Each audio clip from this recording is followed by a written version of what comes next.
На 12 април ќе бидат одржани 10-тите парламентарни избори од осамостојувањето на Македонија, односно 5-тите во низата предвремени избори.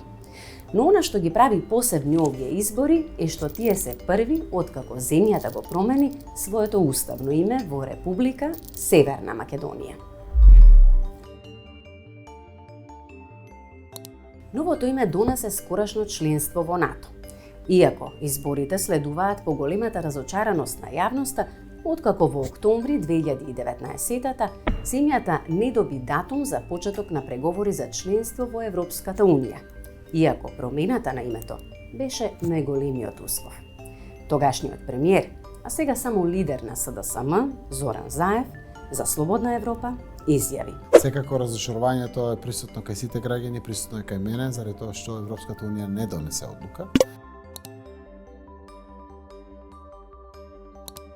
Од 3 јануари, Заев повеќе не е премиер. Собранието ја избра техничката влада, чија главна цел е успешно спроведување на фер и демократски избори. Партиите не си веруваат меѓусебно, а недоверба има и во институциите. Техничката влада ја предводи технички премиер од владеачката партија, која пак на опозицијата, во случајот ВМРО-ДПМНЕ, и одстапува 2 министерски и 3 заменички места.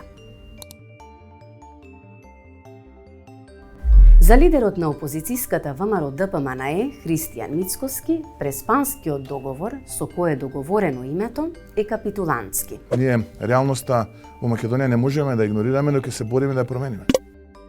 Вработувањата, формирањето на ансамблот за албански народни танци, законот за јазиците, членството во НАТО, се работите со кои се фали Демократската унија за интеграција. Албанските опозицијски партии пак, Алијанса за албанците и БЕСА, постојано ги критикуваат политиките на власта.